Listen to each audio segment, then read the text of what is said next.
الحمد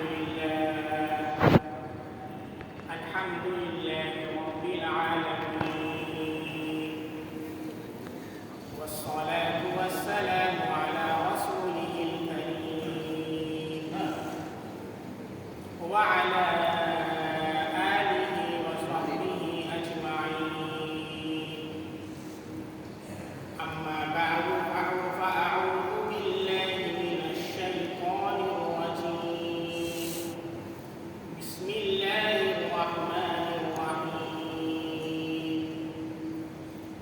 يا أيها الذين آمنوا كتب عليكم الصيام كما كتب على الذين من قبلكم لعلكم تتقون. وقال النبي صلى الله عليه وسلم: إن لكل قوم عيدا وهذا عيدنا، أو كما قال صلى الله عليه وسلم. برادران اسلام اور قابل قدر شخصیات، ماہ رمضان اپنی پوری آب و تاب کے ساتھ ہم پر جلوہ فروز تھا اور اللہ کی رحمتوں اور برکتوں کو نچھاور کر رہا تھا، اور اس قدر تیزی کے ساتھ ہم سے رخصت ہو گیا کہ احساس تک نہیں۔ یہ بھی در حقیقت قیامت کی نشانیوں میں سے ہے کہ سال مہینے کے برابر، مہینہ دن کے برابر اور دن چند ساعتوں کے برابر ہو جائے گا۔ یہ در حقیقت ہمیں اس بات کی یاد دلاتا ہے کہ اے انسانوں، تم بھی اپنی موت کی طرف بہت تیزی کے ساتھ رواں دوا ہو، اور اگر تم نے اپنی زندگی کو رمضان کی طرح گزارا تو اس زندگی کے اختتام پر جو دن آئے گا وہ دن بھی انشاءاللہ عید کے دن کی طرح خوشیوں والا ہے۔ دیکھیں، لوگ کئی خوشیاں مناتے ہیں، لیکن جو عید کی خوشی ہے اور دوسری خوشیوں کے درمیان بنیادی فرق ہے۔ بہت سے موقع پر ہم خوش ہوتے ہیں، کوئی سرپرائز ملتا ہے، کوئی گفٹ ملتا ہے، کسی کو کوئی ایوارڈ ملتا ہے اس پر خوش ہوتا ہے، کسی کا پروموشن ہوتا ہے تو اس پر خوش ہوتا ہے، لیکن وہ خوشی چند ساعات کے لیے، چند گھنٹوں کے لیے، چند منٹوں کے لیے۔ لیکن عید کے دن کی جو خوشی ہے وہ ایسی خوشی ہے جس کی الگ نوعیت ہے، جو انفرادی حیثیت رکھتی ہے۔ ساری زندگی کی خوشیاں اس عید کی خوشی پر قربان ہو جائیں۔ یہ ایسی خوشی ہے کہ جسے ہر مسلمان آج کے دن محسوس کرتا ہے، جس دن اللہ کی طرف سے اسے انعام ملنے والا ہے۔ آج جو عید کا دن ہے، جو عود سے بنا ہے، جس کے معنی لوٹنے کے ہیں، چونکہ یہ ہر سال لوٹتا ہے، اسے عید کہتے ہیں۔ اور اس کے ساتھ ایک لفظ ہے فطر کا، عید الفطر۔ فطر کے معنی افطار کرنا، چونکہ ہم نے ایک مہینہ روزہ رکھا ہے اور آج کے دن افطار کیا ہے۔ آج کے دن روزہ رکھنا حرام ہے، اس لیے اسے عید الفطر کہا جاتا ہے۔